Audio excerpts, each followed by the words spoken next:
大家好，欢迎收看《震惊最前线》无马看中国，我是主持人张宏林。再次感谢大家收看我们的节目哦。最近大概除了乌克兰的议题，当然还有包含台海也被讨论以外，另外一个现在大家关注的当然是体坛的重要活动，也就是北京的奥运哦。那北京的冬奥是从2月4号一直到2月20号。本来体育是一件非常美好的事情，我自己也非常喜欢的体育。每次不管是夏季、冬季的奥运，总有许多的一些故事哦，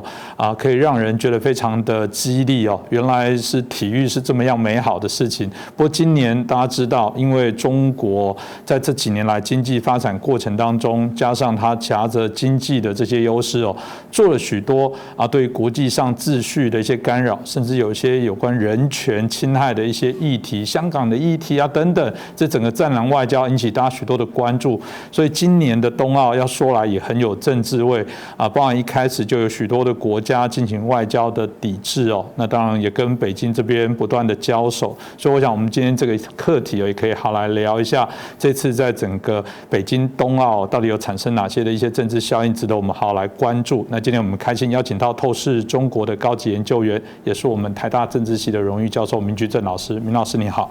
主持人洪林老师好，各位观众朋友们大家好。老师，这个每次我们最常喜欢，有人说有一个经典的一个套句的名言，就是什么归什么就是政治归政治，经济归经济，文化归文化，体育归体育，艺术归艺术，民间交流归民间交流，都可以。反正看起来人总能厉害的完美切割许多事情哦。所以为什么这一次的北京冬奥充满政治意味更为浓厚？这部分老师是不是您怎么观察呢？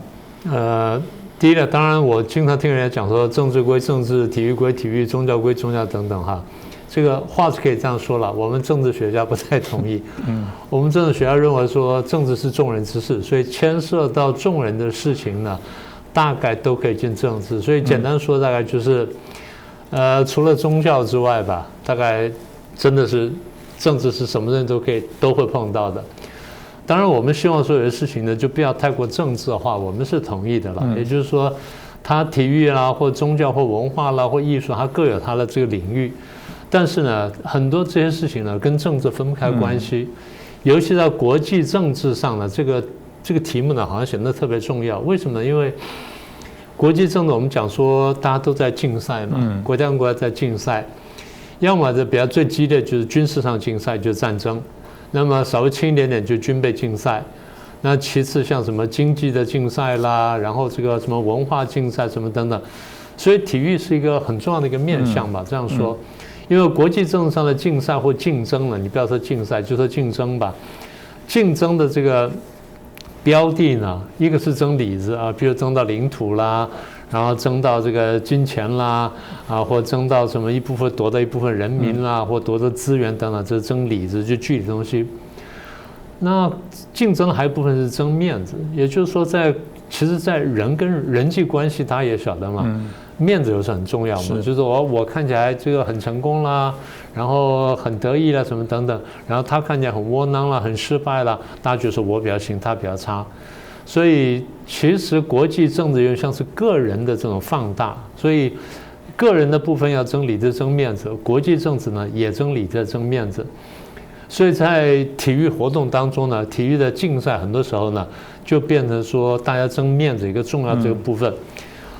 大家看看每年那个欧洲的这个足球赛，欧洲杯足球赛，到最后赢的那一队多么欢腾啊，那举国那就放假啦，然后大狂欢。输的那种回去，他说你去坐牢了，去耕田了，或去下放了，干什么？这是真的很夸张的。我们小时候不去看少棒吗？对不对？你熬夜起来看少棒啦，看青少棒啦，然后最后看到成棒了，然后现在台湾棒球在国际棒坛上有一席之地了。所以这东西呢，这个一方面是个人的这种投射，二方面的确是一种民族自信心的表现。所以。你说真正说体育归体育，政治归政治，其实还蛮难的。反过来说，就是你看每一次这奥运说，不管冬奥或者说这个正常奥运，各国的奖牌数目大家都很关心的，对不对？所以关心的基础说不但是某某人得了奖牌，我们不能说某个国家的奖牌得到多少，它不是也变成说一个国力指标嘛？我想。大概是这样的吧。所以你刚刚问说，体育跟政治是不是能够完全划分？在我们政治学家看起来，还真的没办法划分的呢。这应该说，老师一开始就讲的，政治是众人之事，所有的事情都涵盖在里面啦。这个其实我自己感受很深，因为我自己在非你组织工作，很多非你组织也说，我们组织很纯然、很高尚啊，怎么高尚？不谈政治，不谈宗教，不做生意。但我就说，你的章程里面每一个都有要改善什么什么方面，要解决什么问题，那些都是跟政府的政治跟政策、国内的环境有关，最终都希望立法来解决，所以怎么可能不碰？所以说来，当然啦，这个不可能分开的状况之下，显然这种大型的体育竞赛就是一个国家展现国力了。我可以想象奥运，当我觉得用网络世代的人很难想象这些事情，就是说你有很多方法去知道这个国家，搞不好旅游也很方便。可在早期奥运的时候，老实讲，那么封闭的时候，不借由这种比赛才能邀集各国元首国家来，然后你才有办法聚集它，展现你的国力跟骄傲。当然成绩如果更好，面子里子就全部都有，经济也有可能借此来推展等等。所以听说这样的有这样概念的，有人说从纳粹德国，从希特勒，其实最近网络上大家就开始在冬奥有很多这种影片，穿的笔直。其实你去看那个希特勒他们当初纳粹那个服装，凭良心讲，很多人还是觉得把它当做一个标准，英挺挺拔，那可都还是一个真的是请设计师去设计的一个制服。所以显然他们好像就很擅长这样的一个包装。对，所以我们把它叫什么？叫做极权主义的美学，是有点道理。而这个事情当然了，我们可以注意到，就是好像极权国家比较注重这些事情。你刚说希特勒开端了，我查一下历史，还真是这个样子。其实希特勒是33年上台嘛，纳粹33年上台。我记得32年那段时间开始呢，国际奥委会就开始寻找那个场地，然后最后决定说要选在柏林。希特勒的纳粹党在上台前是反对说这个奥运会的，很奇怪啊。他说奥运是什么什么犹太人跟什么什么的这个一个呢展现的地方，所以他非常讨厌这个事情。33年上台之后呢，大概是跟葛培尔谈完之后，觉得说这个呢是我们对外宣传的一个大好机会。所以换句话说，希特勒那时候已经开始考虑到大外宣了。我们知道这个纳粹很注意宣传的嘛。好，33年上台执政之后呢，他态度就幡然改变。他说全力支持奥运会。好，那么怎么支持法呢？第一次拨款，那个时候拨了大概2000万的马克呢，去修什么？修那个柏林的那个奥林匹克运动场，然后作为一个主场地。好，这第一个。第二呢，就推出大量的宣传。那时候大部分是广播跟报纸嘛，还有周刊啦、什么画报等等。好，官方呢开始推出一系列的宣传画。那宣传画的主题呢，除了说这奥运多么重要什么的，他特别强调一点是我们阿利安人的特色。阿利安人这个身材多么好啦，然后的品种多么优良啦，然后这个体能多么强啊，什么等等。所以变成什么呢？宣传了阿利安人种优势论的一个场所。后来大家慢慢就注意到，可是已经来不及了，那已经走到这里了。好，所以除了宣传阿利安之外呢，它背后意思是说，你看我们纳粹党导致了这些事情的发生，我们纳粹党特别注意这些问题。好，那么再来就是电视转播，我们很难想象第一次电视转播奥运会的开幕式呢，是希特勒干的。从那时候开始，从那开始，我们看到一些影片嘛，现在都已经看到了。然后电视转播开幕式，那时候开始办的，以前是没有过的。然后再来什么呢？我们现在很习惯的火炬接力，那居然是他开始的，当时也没想到。他因为这个奥运，他通常的火炬是在希腊点燃，然后最后在那主办国那边拿起来，他去搞接力。从希腊那边点着之后呢，经过什么保加利亚，经过南斯拉夫，然后经过匈牙利，然后再到奥地利、捷克，之后跑到德国。所以这样一路传过来，就变成说，它一个事件，变成说一个 event， 大家说我们去关注这件事情，就成功了。用现代话来说，就抓住了世人的眼球，大家开始注意到，有这个活动要开始了，现在这个火炬开始传递什么的。我们真的没想到是希特勒先开始做这件事情，所以你说是不是一个很好的宣传，很棒嘛，对不对？所以开幕式，然后火炬传递，然后开幕式，然后电视转播，然后这个国家元首到场，然后什么欢呼什么等等，所以这些东西呢，坦白说，你要不要说纳粹什么的话，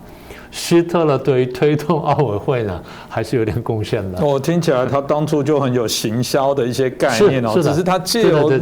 特别的场合，就是说他有目的的来做这些扩充，所以我可以理解哦。就有人会说，你会发现现在特别，当然应该说持平来讲，每个国家能争取到奥运，不管是不是民主国家，都觉得是一个国家重要的荣耀。所以每年那个奥运国家的这个宣布，你看这个真的都大家疯狂。台湾也有在争取一些体育运动赛事，持平来说，我想都是。不过有没有特别有一些国家，特别我们谈共产主义，是不是延续这种纳粹德国这样的一个思维特别明显？良善一点当然是说让大家文化交流，但如果它置入一些目的，当然可能会产生一些问题。所以我看到包含苏联、中共这一波，好像都是如此。真的，他们都有这样目的，企图的在做一些我们看到的一些影响吗？应该蛮明显的。其实你回头看过去啊，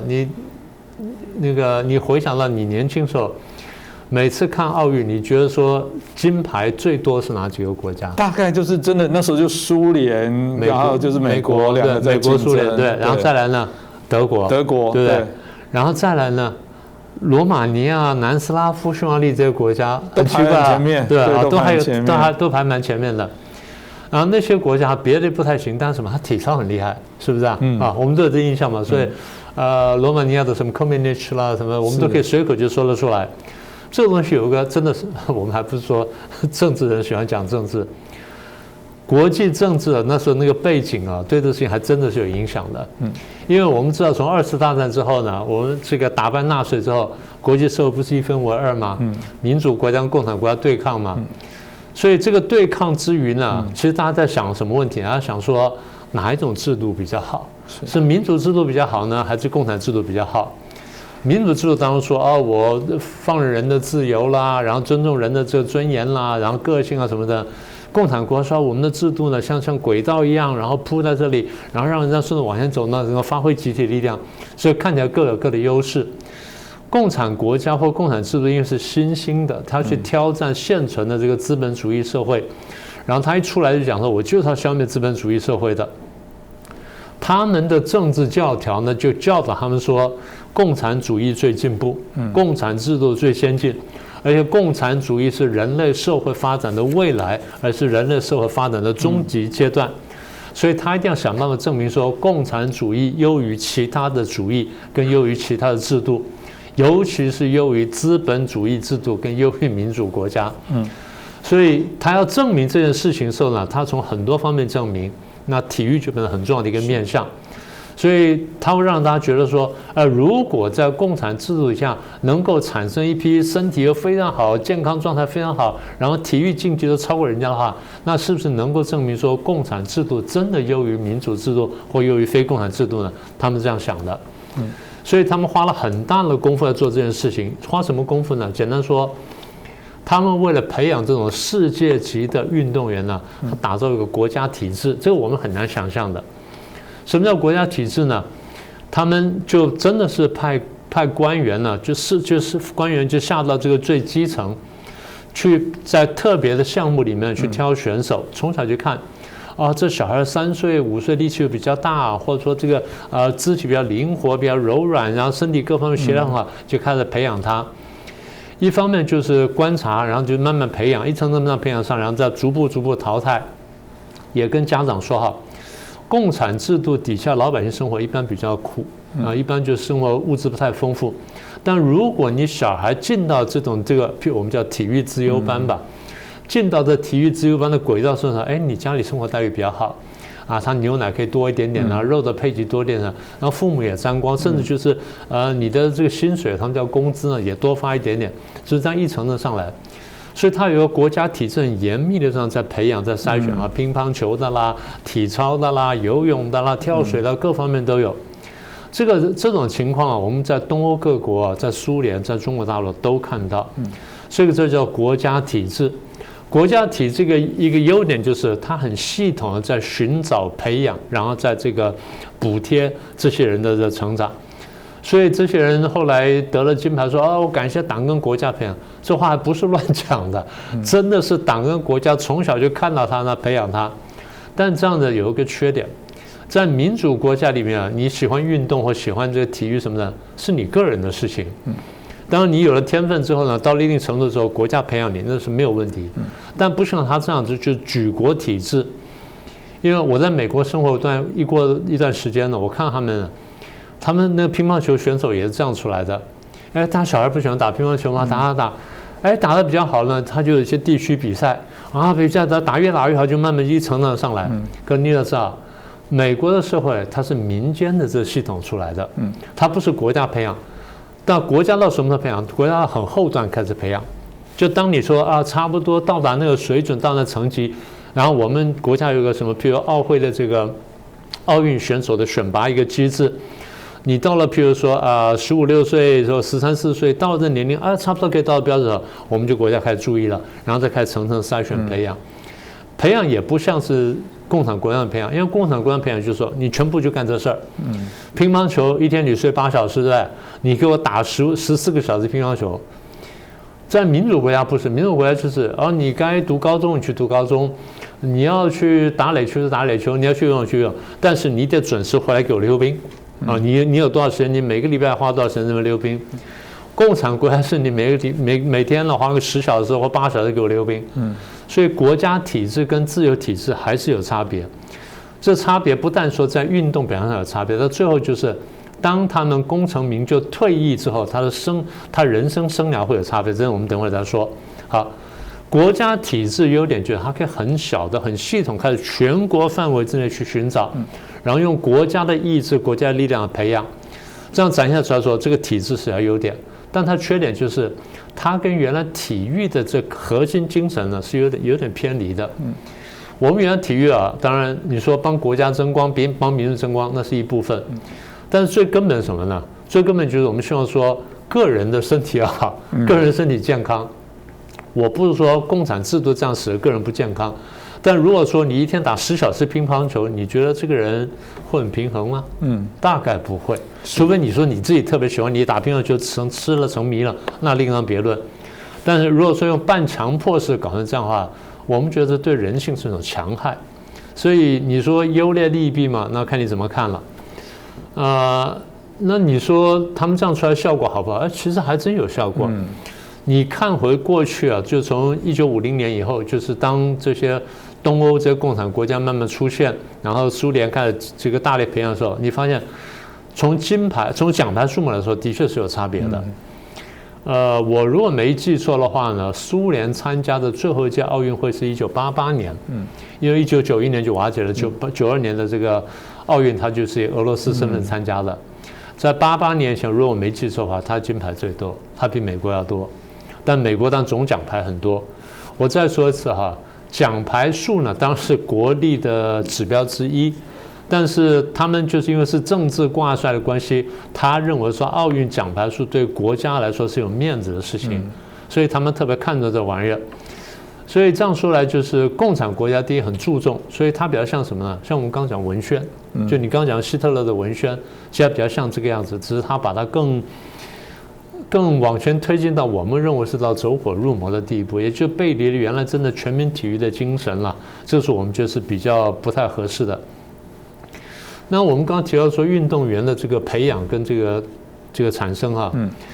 各位看一下这个，我在网上看了一篇文章，就是加拿大这次参加奥运的很多选手哈，有的是会计师，有的是受上志工，有的是在这个什么律师事务所服务，有的在哪边工作，有的是在这个什么社工团里面工作。闲暇之余来练溜冰，来练滑雪，来练冰壶，来练什么？到最后觉得表现优异了，然后进入国家队，然后来比赛。比赛完了回去呢，他还是当他的志工啦，当律师啊，当会计师，然后闲暇之余再来练习。所以就是他人生有一个正常的轨道，他不是说全部生活呢投在什么冰壶啊，或投在什么滑雪上面，他不是这样子。但你看共产国家的这些运动员呢？很多时候，你说他得了荣耀了，个人很光荣了，然后国家也很欣赏他，优秀的去跑当教练了，不是每个人都能当教练的。我们知道大陆很多选手呢，得了牌之后，最后呢就废弃掉了，真是这样的情况。所以，我们从个人角度来看，就是说他得了金牌，得了什么，当然是很光彩的事情。但从国家角度来说，那这个人你是不是就糟蹋它了？所以我想从人性角度来说呢，我们还是觉得说放任一点呢有它好处。这真的是不同的一个发展啦。当然，我们刚刚听明老师刚刚讲可以理解，就是原来的体育就是强身嘛，就是让自己身心健全，运动就是一个好东西。概念上应该是大金字塔在底下慢慢支撑上面那个顶端的运动员。可是我们可以看到，在威权体制比较像是柱状，稍微这个柱状的方式在培养，因为那就设定一些特定的人在做。所以我记得了，奥运在我这年纪最早的时候，都一直在争议职业选手到底能不能参赛，因为他们觉得不公平。我先谈的是早期威权国家，说我们就是明老师刚刚讲那种体制，你们这种威权国家根本就是职业运动员嘛，那这怎么比？当然后来为了精彩度啦，什么原因，篮球什么的，才会有梦幻队进去。对，棒球也有，就是说有些开始开放之后，足球啊等等这个部分就产生了一些不同的一些理解啊，所以这个也是我想一些转变啊。不过这个有历史的一些脉络，但显然中共他也原来去争取这种大型运动，一定有他原来的目的。老师，您看得出来，你或者跟我们分析，你觉得他在这一次上想要来达成什么样他的政治目标呢？第一个还是我们刚刚讲了，证明一党专政的优秀嘛，证明共产制度是比较好的，证明民主制度是松散的。尤其是他常拿来跟台湾比，我觉得说你如果真的跟台湾比的话，上次奥运会台湾是赢他的。你以人口数来说的话，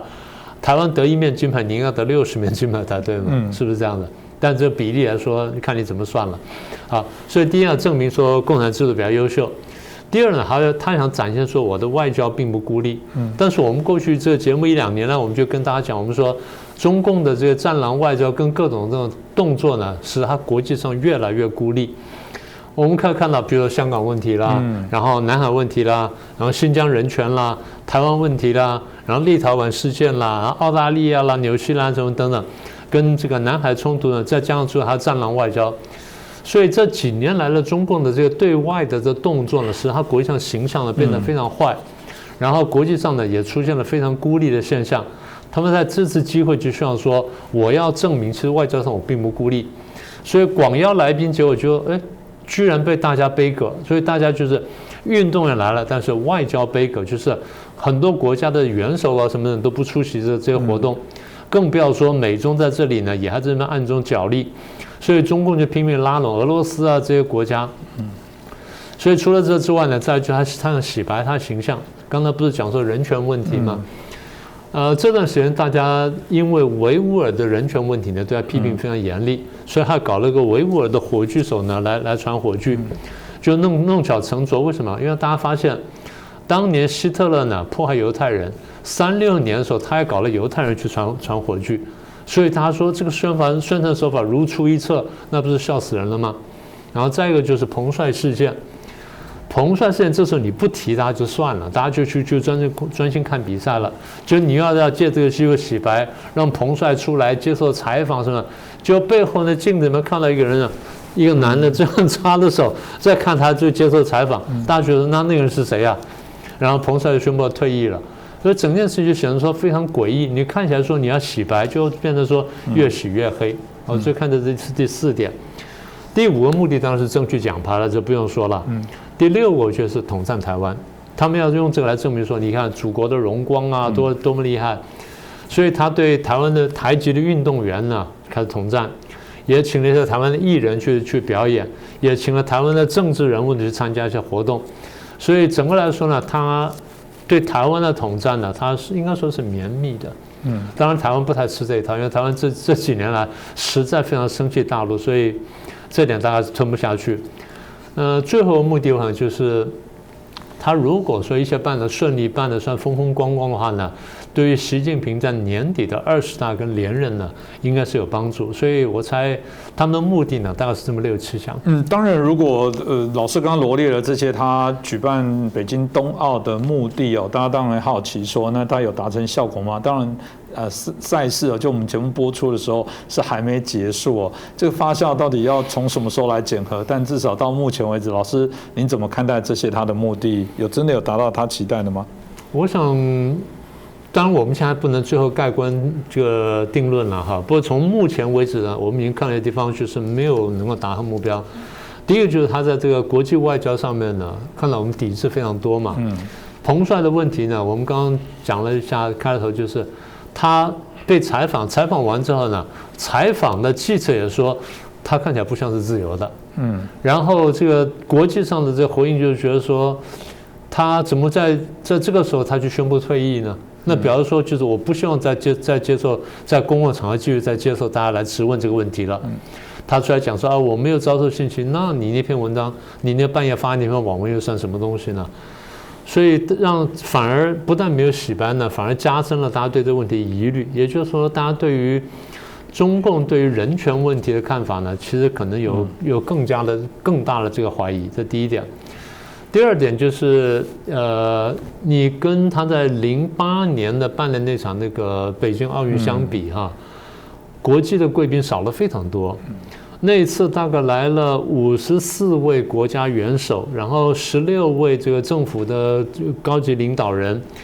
，9位的王室代表，然后1位的地区负责人，还有4位总统夫人，所以加起来夯不啷当的84人。这一次呢20几个，所以差了非常多。所以你讲说我们说欧美抵制什么不在话下，其实不只是欧美这个国家抵制，亚洲国家抵制非常厉害。亚洲我们现在看到就是金正恩说，因为疫情严重他没有去，那不管理由是真假，他至少没去。然后再来就南韩，原来上一次呢是就南韩总统李明博自己出席，这次派了这个国会议长去出席。那个日本当然也背锅了，那不用讲了。那这次被抬的身份最高的呢是普京了。普京在08年的时候，当时是摆在众人当中的，没有那么突出。这次把它突出摆出来了，就摆出来之后，你在那个活动上看得奇怪，他一个人单独在贵宾席，他没有在习近平身边，这个安排我们觉得第一很奇怪，第二就是他很快就回家了，就没有参加完，所以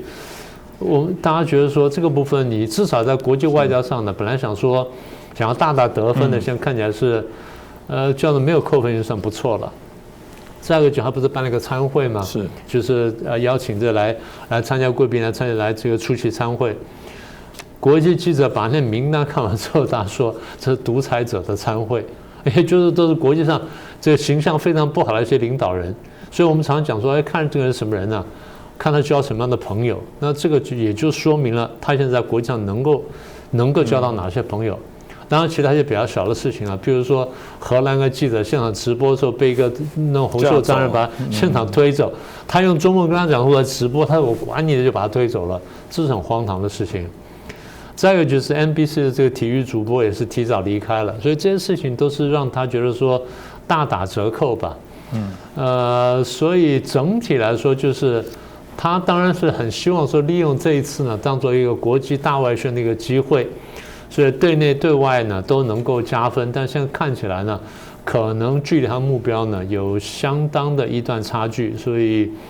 要这样说了，就算他奖牌数再好了，我猜他心里面觉得说其实是大打折扣的。我们应该再加问一个题目，叫做那北京中共会有什么方式来对应这些他没达到效果？一定就会有说因为疫情的关系，所以他们才不来。我们也没特别希望他们来，因为他们是会带有病菌的。第二个部分可能会谈到说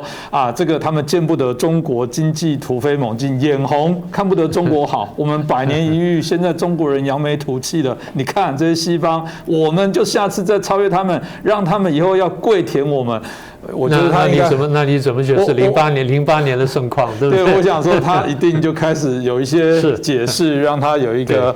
台阶，可以说这个一定都是别人的问题，一定都是西方的阴谋，一定都是美国带头作祟，搞不好台湾还有从中作梗参与之类的啦。台湾出席了，对，所以这部分我想我们大概值得好好的针对这个北京冬奥后续延伸的问题来做一些讨论。当然，如果一个真的要所谓的政治归政治，体育归体育，那就应该是纯然纯粹啦。显然根本就不是这么想的，只是口头说的，所有的动作都有政治痕迹。这个我想民众是没办法来接受的。今天很谢谢明居正老师哦，帮我们来从不同的角度来分析这次冬奥的一些背后政治的一些运作，可以让我们更为清楚。那也再次感谢大家的收看，欢迎大家如果喜欢我们的节目，帮我们转传、订阅、按赞、分享，让更多的朋友了解。另外一件事情是我们最近看到在中国，因为这一个生了8个小孩的这女生被囚禁、被锁链锁住这样的一个悲惨事件，大概也在我们看到许多的观众朋友都有留言，希望来谈论这样的题目来了解。我想我们节目当中有机会，我们会好好来探讨。今天就再次感谢老师，也再次感谢大家的收看。如果大家还有什么一些想法，也欢迎留言在我们的留言底下。我想我们制作单位都会尽快的做一些汇整回复尽量来满足大家所期待想讨论的题目。那就再次感谢大家。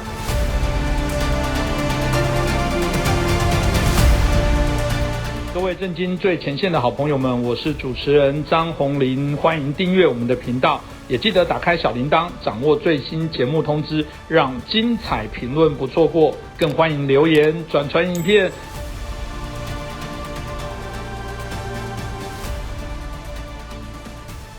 大家好，欢迎收看《震惊最前线》，无马看中国，我是主持人张宏林。再次感谢大家收看我们的节目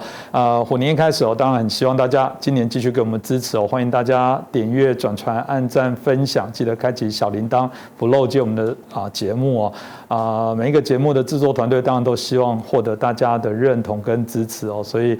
您的这些动作对我们来讲都是一个最大的鼓励也让我们有做更好的节目的动力。那我们最近在台湾有一个议题有点在发酵，就是所谓的蒋经国牌为什么它发酵呢？因为最近蔡英文总统有出席了一个经国七海文化园区的一个开幕仪式去致辞里面当然也提到了对于蒋经国对于台湾的一个重要，对于反共保台的肯定这当然引起了许多的一些内部的讨论发酵，不管是国民党的，不管是台湾这个深绿台派的部分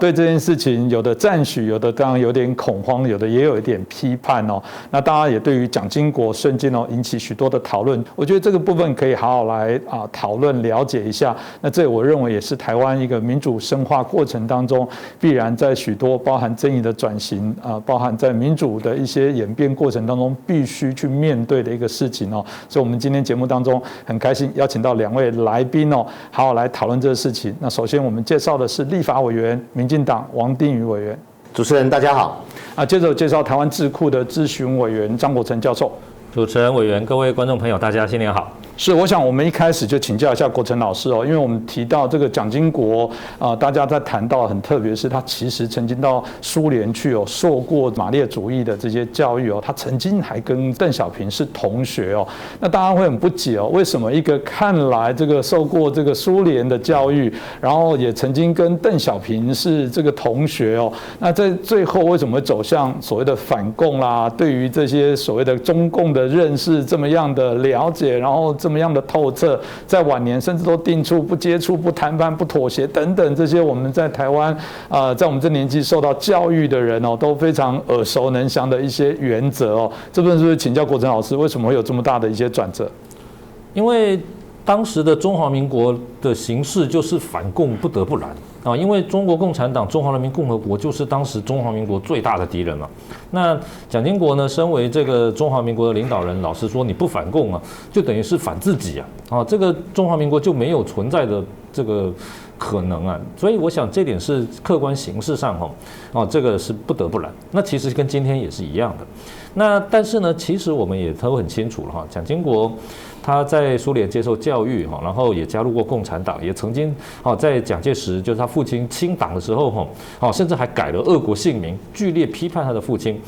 那这个他个人其实对共产党的计划经济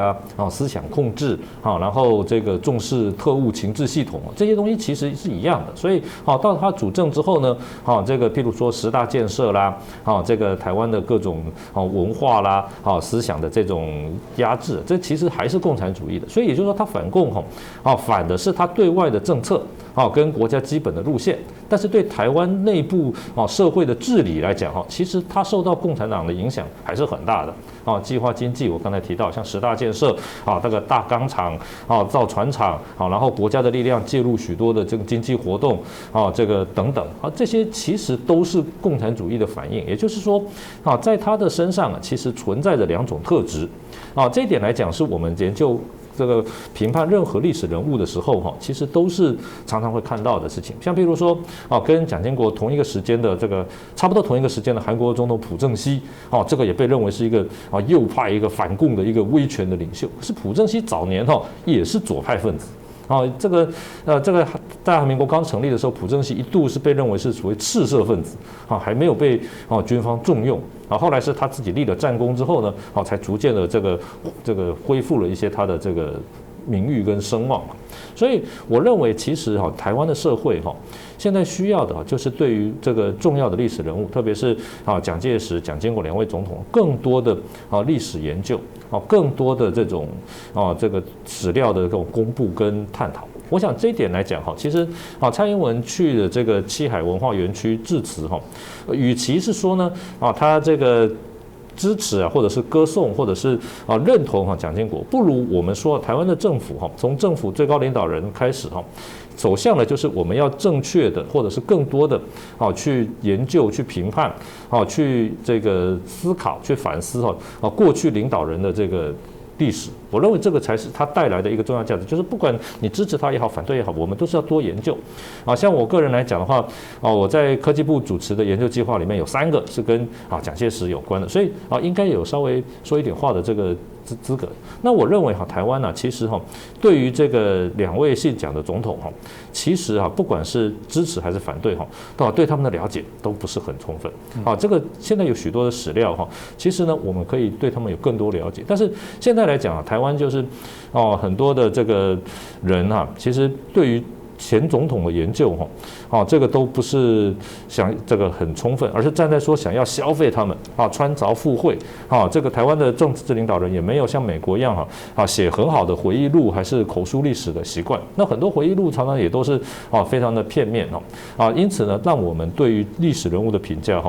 即使是他距离现在并没有那么遥远，可是相对于其他国家就没有这么的完整、公正跟客观。我举个例子来讲好了，譬如说马英九先生他常常就标榜我是蒋经国的这个英文秘书嘛常常说他就是这个蒋经国的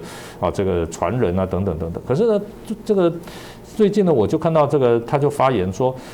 蒋经国呢当总统的时候，当年问马英九担任秘书说，你这个戒严法 martial law 这个是什么意思？然后呢，这个马英九就说，他就赶快去查了好几本字典，然后就告诉这个蒋经国说，这个戒严法 martial law 就是军事统治。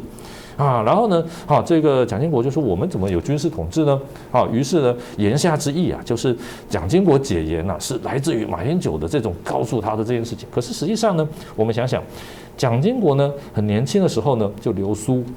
不是一个没有国际观的人。后来呢，也曾经派到苏联去跟斯大林直接面谈。然后1965年担任国防部长的时候呢，这个当时蒋介石呢派他直接跟美国詹森总统会谈。换句话说呢，他的英语能力纵使不是特别好，但是也不至于说以这种资历、这种身份的政治人物连一个 martial law 这样子的字眼都不知道他的意思。都不知道说这个国外对戒严的评价，怎么可能呢？但是呢，我们知道在台湾，甚至包括在中国大陆都是这样，就是这个正确公正的历史研究还没有成为一个非常重要的主流，所以就让这些各式各样的政治人物在旁边穿凿附会在那边这个各取所需。我认为这个其实不管是支持或反对这个都不太好。所以我觉得这个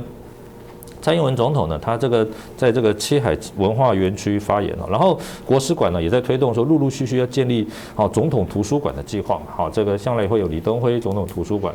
等等等等，甚至蔡英文卸任了，将来也会有蔡英文总统图书馆。我认为这个就是台湾作为一个民主社会逐渐的向这个西方民主社会看齐逐渐的愿意对这个过往的政治人物站在历史专业的角度给予公平的评价我认为这点其实是真正一个社会要对抗集权专制最大的本钱不是说少数的一些临时高压的政策，还是说这个一言堂的这种观念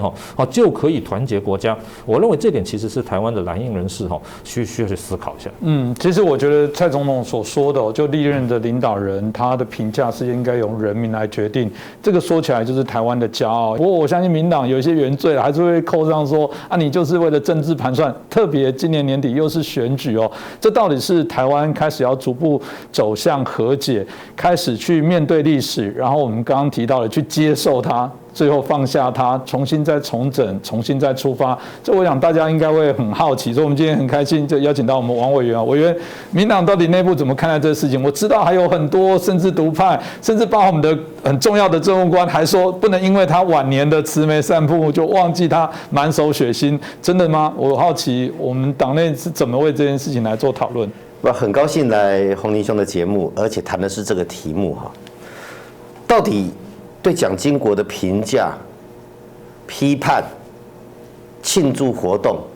或者是取他的某一些的想法，是不是一个政治的谋略、选举的考量我觉得因果反过来了。我倒认为在这个时刻，包括我们坐在这边讨论这个事情，它是一个必然，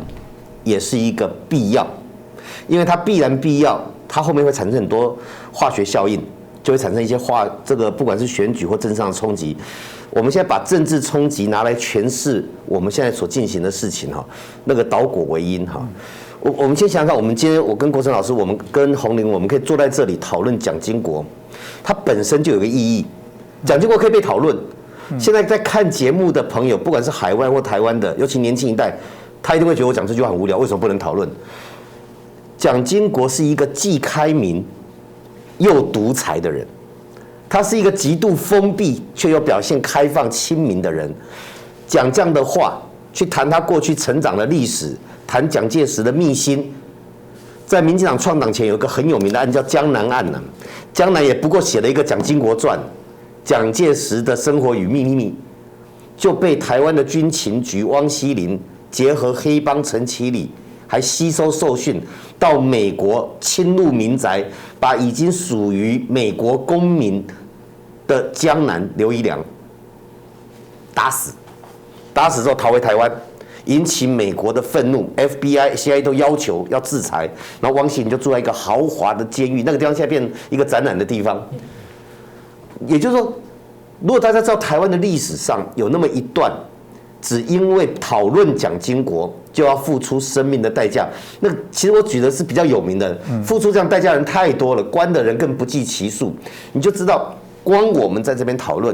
光在一个所谓的总统的什么图书馆纪念园区，可以去，大家有不同的角度，独派有独派的思考，统派有统派的思考，不同的思维，这本身就见证了一件事情：台湾的民主跟自由已经成为我们生活的日常。它这个事情本来就有意义。那回到你刚才讲的，我为什么要讲说，蒋经国的反共或者保台？在这个时刻会变成一个必然跟必要。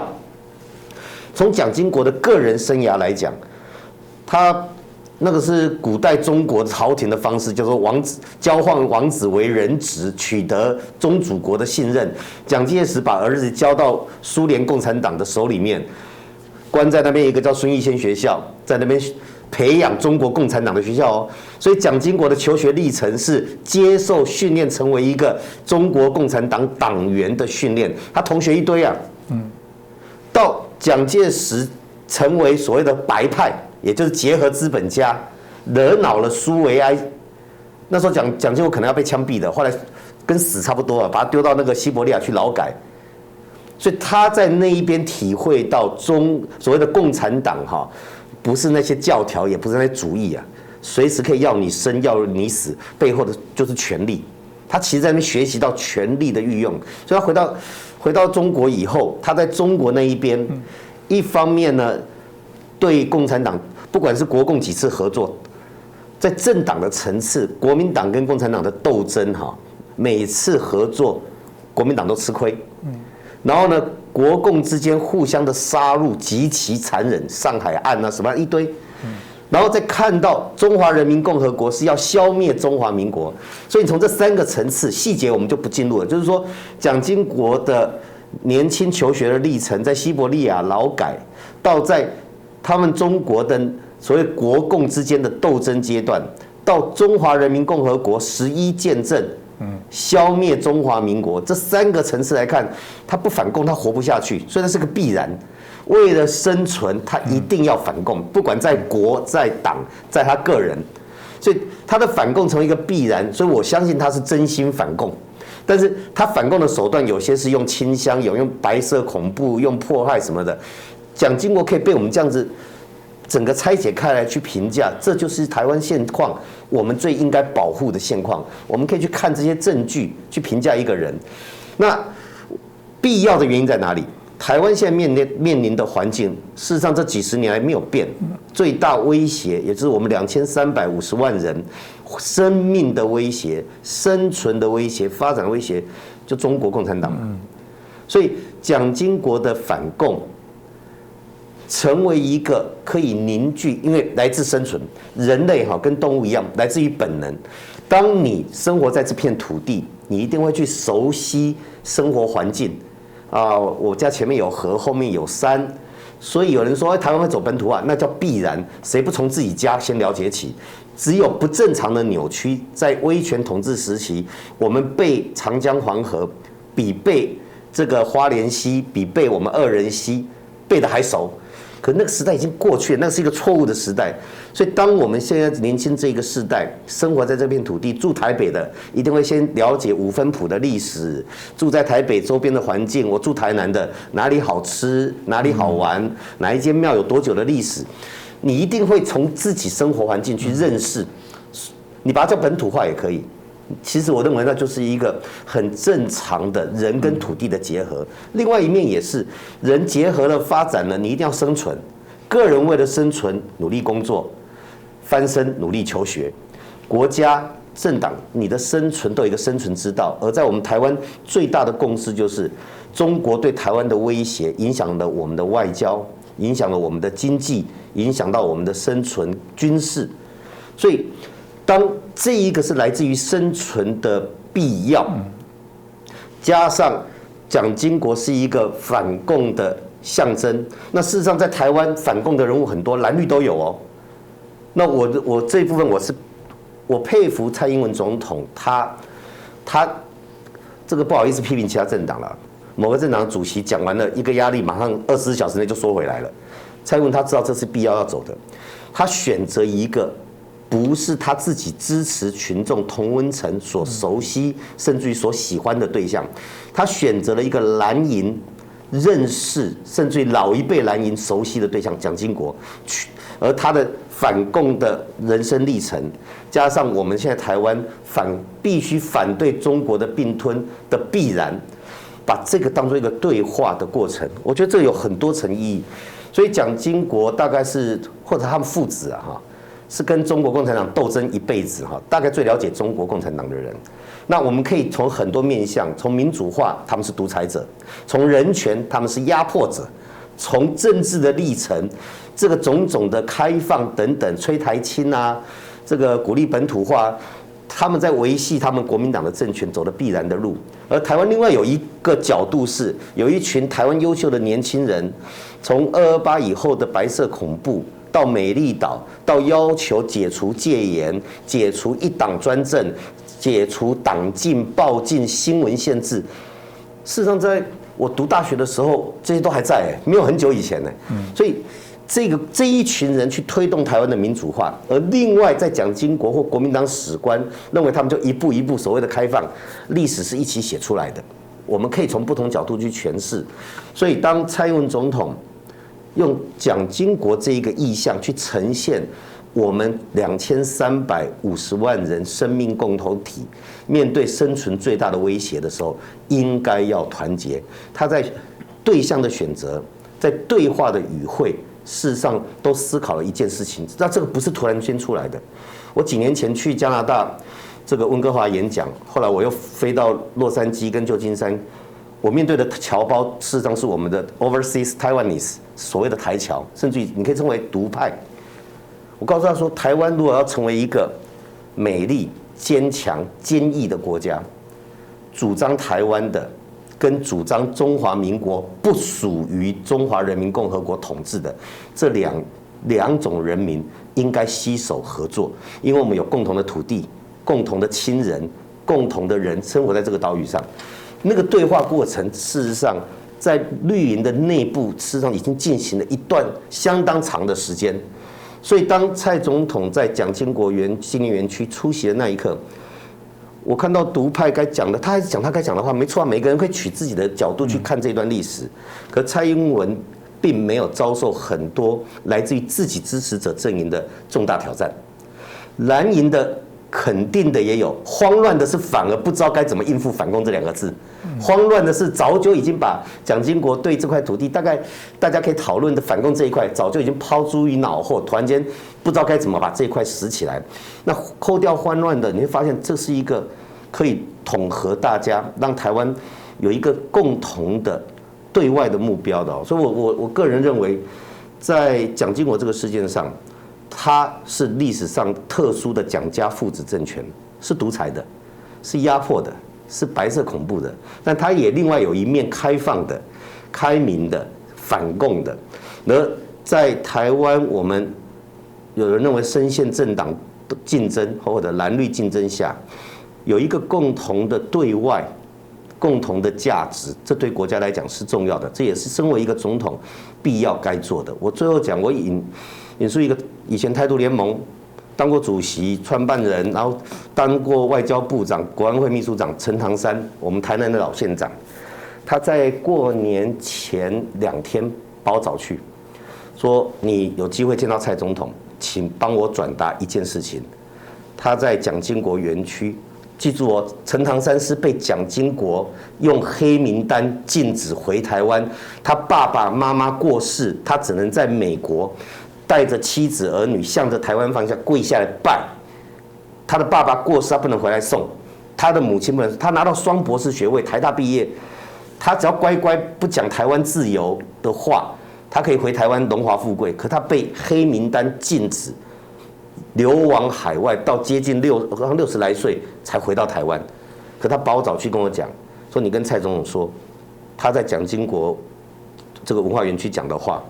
我100%支持他讲。你就知道，事实上在绿营内部的沟通，长时间的累积，大家已经知道说这个国家是共同的，而不是一方政治力量的，而共同的面对威胁的时候，在生存、在保台必然的反共的情形下，跟蓝营的对话，蓝营的民众，那我觉得这个是国家发展当中的必要。是，我想委员刚刚讲的大概非常的清楚啊，因为有时候我们在谈我们自己，不要说那么高的这种政治总统啊，谈我们自己的生活，我们也不完美。我们有时候看身边的人，什么叫好人坏人，你应该会问他做了什么好事，多少好事，跟做了什么坏事，多少坏事。人的确是加加减减的，在找到一个最适合的定位。那作为一个政治人物，不同派系、不同的一些意见、政策的决定，事实上都会对于他未来的这些定位的部分产生一些影响啊。当然，我们还是回到政党，政党很重要的角色还是它的价值，它需要讲出它的价值，吸引人来支持它。我这年纪还是受到国民党在整个统治过程当中谈到对于反共的部分，我服役的时候还是要喊消灭万恶共匪，解救大陆同胞。但现在大家都会笑国民党现在这个里外不是人。老实说了，刚刚王委员听了，我每次很感触的是，民进党从来没有跟中国共产党打过仗，也没有杀害过他们的亲人。要谈这个有血海深仇的，事实上应该是国民党军哦，这过去的。但现在看起来反而是国共眉来眼去，然后民进党被当作中共这个万恶、一辈子痛恨的仇人。我也不知道这个到底杀过他的谁哦，这是一个历史上的一个我们认为一个非常诡异荒谬的状况哦。但就请教一下国成老师。我们还是回到国民党。国民党现在这个反共牌好像也不敢打，大家就骂他是一个舔共的政党。然后另外一个经国牌，过去引以为傲说蒋经国相较起来，老蒋、小蒋，大家是认为小蒋在台湾的时间长，相对于一些建设的贡献，大家认为还是相较有感哦。所以没了这个经国牌，没了反共牌，国民党到底在怕什么？或者国民党到底还剩什么呢？这国民党到底还剩什么？这个当然我们我不是国民党了，所以这个没有办法帮他们回答。不过哈，我们注意到一件事情，就是刚才委员也讲得很清楚嘛哈，蒋经国在台湾呢，的确是一个这个相对来讲哦，可能比起他的父亲来讲是更少被直接研究跟评价的人哈，所以关于他，老实讲，好，现在大家都印象中都是他的一些优点哈，或者是一些政绩，我大概简单规划为5个了哈。第一个就是反共，那这应该没问题啊，不接触、不谈判、不妥协，反共。那第二个呢，发展经济啊，10大建设等等。当然，这个10大建设或者是发展经济这过程当中的一些相关利弊得失，这个我们再说了哈。那第三个是本土化哈，这个开始晚年开始开放台湾人的政治参与啊，这用了一些台籍的精英等等，提拔李登辉总统等等哈。那第四个就推动民主嘛，晚年解除党禁、解除报禁等等，这当然是很晚年，但是这毕竟也是做了。那第5个就是大家对他印象勤政亲民啊，这个相当的这个重视台湾的社会的状态啊等等。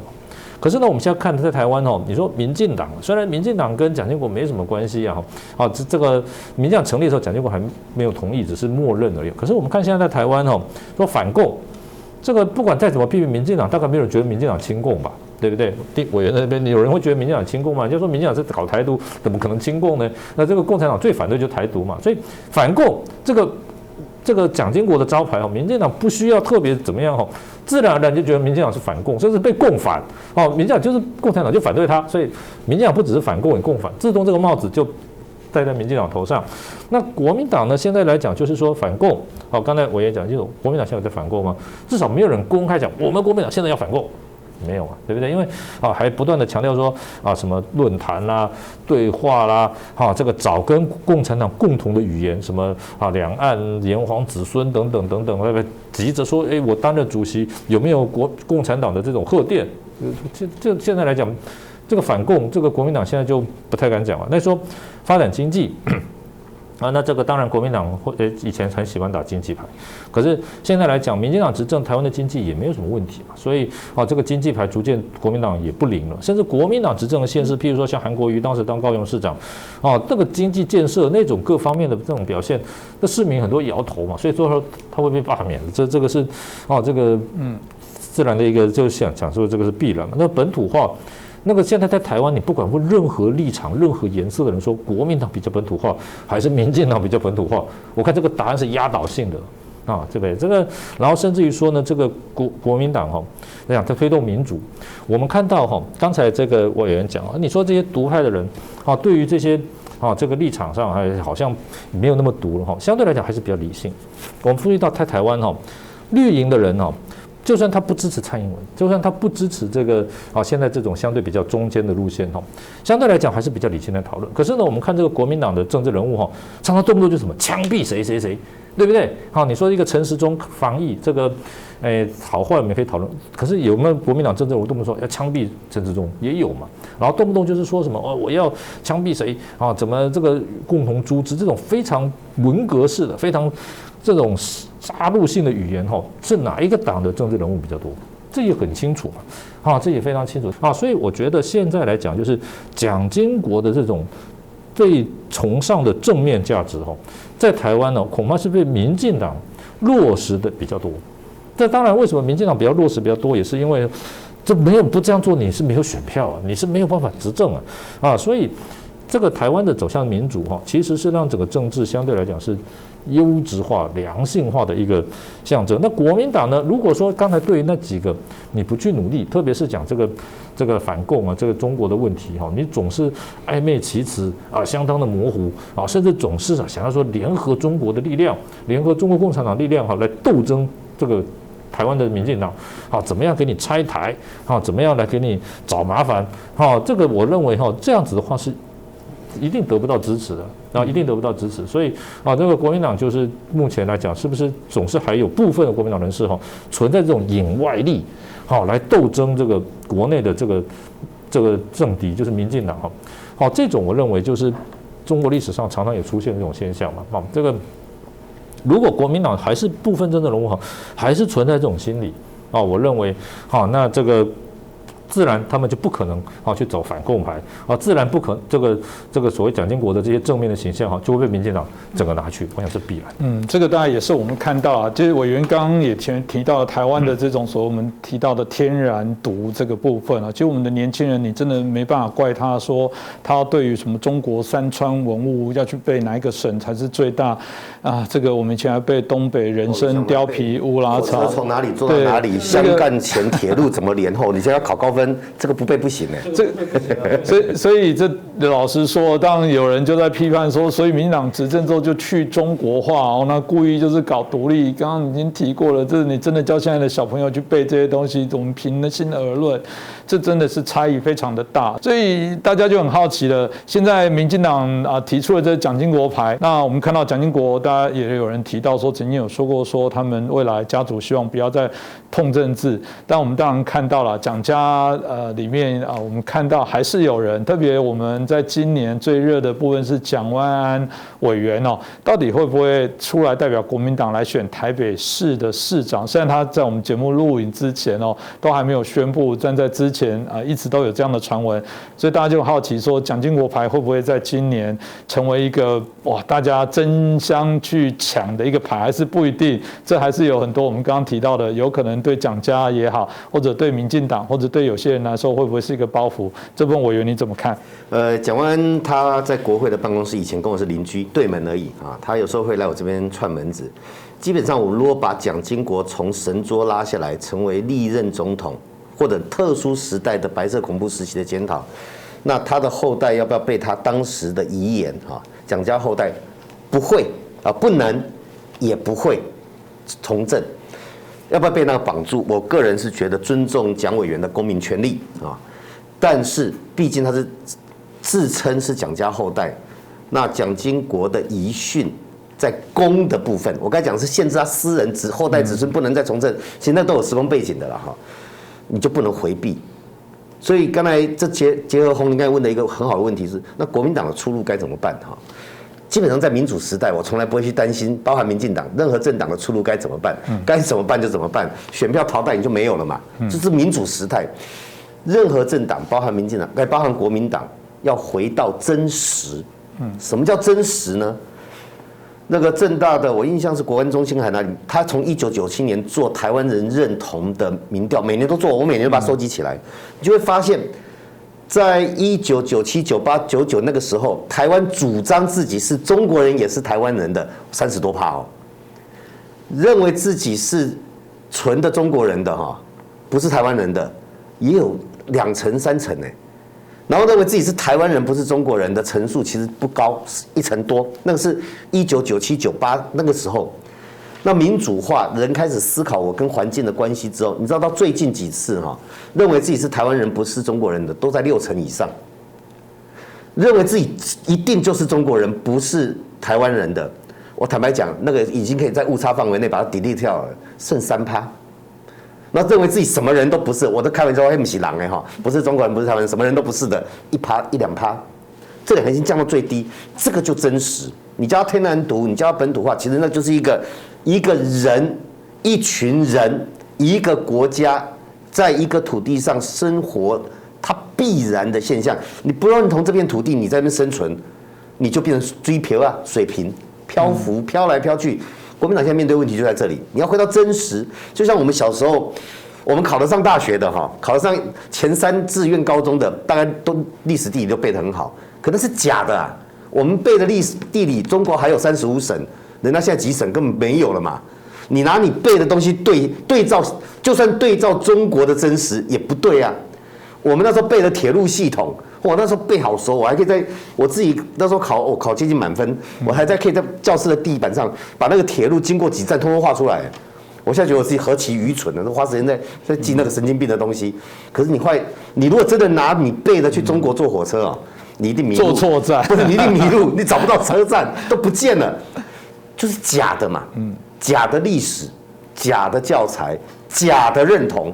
如果一个政党你的发展建立在这个假的历史、假的认同上的时候，你怎么可能发展下去？所以，身为政治组织的政党，你就要看他的政治思维跟政治思想。所以，当国民党现在要回答一个最简单的问题：你跟中国的距离跟台湾的距离哪个比较远，哪个比较近？刚才讲中国在军力威胁我们的时候，你有没有同岛一命的概念？说你这个不对，你这样的话，我什么国共论坛我就不跟你办了。谁比较亲嘛？有人拿棍子要打你的家人，你会说好啦，都是我们家的人不对了，我们继续去开 party， 继续去论坛吧？还是会站在我们家人的这边说，你威胁我的家人，本来跟你约好要喝茶的哈，我不去了。哪个是家人？哪个是亲？哪个是远？那个都是生活的事情，那个不用什么大理论。那国民党呈现出来就是离北京近，离台湾远啊。期待能跟习近平握个手，好像祖上有德一样，却台湾的总统府蔡英文总统视为寇仇，不见面，抵制。你的距离的远近，在一个真实的台湾、民主化的台湾，你这样的选择，而且是国民党的高层掌握权贵的选择，你这个政党怎么发展？你下面年轻世代想要在台湾得到选票，他们也很认真啊。可是当上面的人因为在中国有投资，因为他想望的东西，像洪秀柱，他想望的东西是那个虚假的、不真实的东西，建立在虚假、不真实的，在民主社会一票票选出来的地方，那必然被淘汰，不管哪个政党。所以以这一次蒋经国纪念园区的事件来检视，就可以看出真实跟虚假。比方说，蔡英文总统说蒋经国有很多大家要值得检讨的，他其实有讲这一块。那他的反共保台也是值得肯定的，他大概是把这2块拿出来讲。他一讲反共保台之后，国民党大概慢了2天3天做出的回应是，没有哦，蒋经国是反台独哦。然后呢，这个中国共产党国台办相隔不到几个小时而已，也讲说，共产党哈，在纪念蒋经国，那是天下最荒谬的。黄鼠狼给鸡拜年，他说蒋经国也是反台独哦。你有没有发现，你们如果蒋经国哈地下有知的话，知道他的国民党徒子徒孙跟他最讨厌、一辈子迫害、让他杀了他走投无路的中国共产党一起去定义他的思维的时候，我看会气得再死一次啊！那就是国民党还是没有处理好你跟台湾的距离、跟中国的距离在哪里。事实上，蒋经国当年讲的所谓的独哈。他是放在3合1敌人，我们小时候都读过啊。3合1敌人是什么？你知道吗？中共及其附随，就是他的同路人。同路人有什么？海外的，像我刚才讲陈南山，海外的这些异议人士，以及台湾他讲国内的独派人士。他是这一群人，是因为是中共的同路人才变3合1的敌人，所以他我们若以手机游戏打电动来讲哈，那个大怪兽那个 BOSS 是谁？是中共是因为你跟中共变同路人才变3合1敌人，所以他那个大老板那个大魔兽还是中共，这才是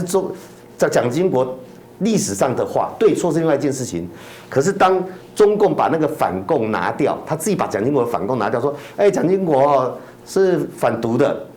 你国民党不敢去跟中共呛说不是，他是把中共列为首要对象，不敢讲，反而跟着他讲反台独才是蒋经国的主张的时候，稍微考究一下，你就会发现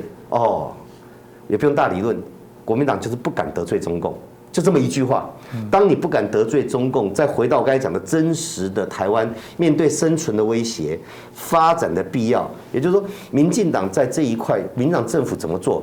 我们国家要生存，我们国家要维持人民的生活方式。什么叫生活方式？就是蔡英文总统讲的四个不隶属嘛。我们中华民国台湾不隶属于中华人民共和国啊，有人反对吗？我们要维持台湾的宪法上的人民的民主跟自由，有人反对吗？要改变我们中华民国台湾的现状，是由台湾人自己决定，外国人包含中国不能替我们决定，有人反对吗？我们绝不在威胁下低头谈判，这错吗？这4个互不隶属，中国人有意见，全世界没有意见，国民党站出来有意见，你跟谁比较近？所以当你在生存的必要跟维系我们民主自由跟人民有选择的自由，我们从里长到总统都是一票票选出来的，这一份自由跟选择跟民主是我们要维持的那你要跟他距离多远？然后其他的什么富裕啦、繁荣啦、经济啊，那是我们台湾大家一起努力打拼的所以我觉得国民党的出路跟我们刚才谈到蒋万安的未来一样，同一件事情，你要不要回到真实？当你回到真实，共济绕台要选台北市长的，你的态度要出来，而不是陪着中国一样的声调，检讨台湾不够听话、不够乖顺，惹中共不高兴，他就用锤子、棒子来威胁你。这种论调，做一个家长都不够格了，不要说你要去选任何职务。至于蒋经国的蒋家政权，从蒋介石到蒋经国，或者现在所谓第4代的蒋万安。他反共，其实我在讲，他有4个必要。反共是为了生存的必要。亲美，蒋经国当时很体认到，蒋政权如果没有美国的支持的话，一定完蛋。所以亲美也是生存的必要。晚年纳入本土力量，林洋港、李登辉也是生存的必要，因为他晚年发现，在这块土地上，如果你不跟这土地特定人士的结合，你会是少数。那个政权是有危险的，所以是为了生存的必要，不是为了开明，也不是为了民主。最后一个临终遗言，蒋家后代子孙不能也不会参政，其实也是为了生存必要。因为蒋经国头脑是清楚的，他知道一旦民主化，过去白色恐怖那一段，万一被拿出来清算的时候，会祸延子孙。而那时候在之前又不从江南案到解除暴禁挡住这些后续的发展，你就会发现他推测是对的。当这个地方民主化，把过去的史料揭露出来的时候，蒋家后代要不要承受他蒋家父子政权留下来的这些所谓的罪恶？所以他用那一句来让美国安心，让国内安心，说我们家人不会再参政了。这4个反共、亲美、纳入本土力量到不再参政，都是为了生存。那这生存必要，我们在看到他个人家族都知道要生存的必要了。台湾中华民国台湾的生存的必要要不要兼顾？而国民党或者蒋万安不去思考这一块的时候，5年、10年、20年，我觉得民主社会选民的裁判很快你就会看到结果。是，我想今天委员还有我们张国成老师说这个对蒋经国的这相对一些评析，我自己在深深有点感觉啦，就是说不谈这个从政治上选举的角度，但真的从台湾的发展，蒋经国我觉得还是重要的一个枢纽点，必然会被讨论，必然也会透过它来检核台湾未来的发展，包含我们许多的一些必须要去重新思考的一些面向。对台湾来说，我宁可相信这是一个台湾重要融合，透过蒋经国牌这件事重新来做思考，而不单纯只是谈到在选举上的加减分，这样也许对台湾来说可以更清楚的对于未来有一个方向的界定。我想我们台湾还是自己要再更努力加油，台湾的民主深化，我们还是希望可以成为华人世界重要的一些参考跟典范。今天再次感谢2位来宾，也感谢大家的收看一样，如果喜欢我们的节目，恳请大家帮我们点阅，帮我们按赞转传，那也欢迎留言，让我们的节目可以有更多的人收看到，可以有产生更大的一些影响。再次感谢2位来宾，也感谢大家的收看。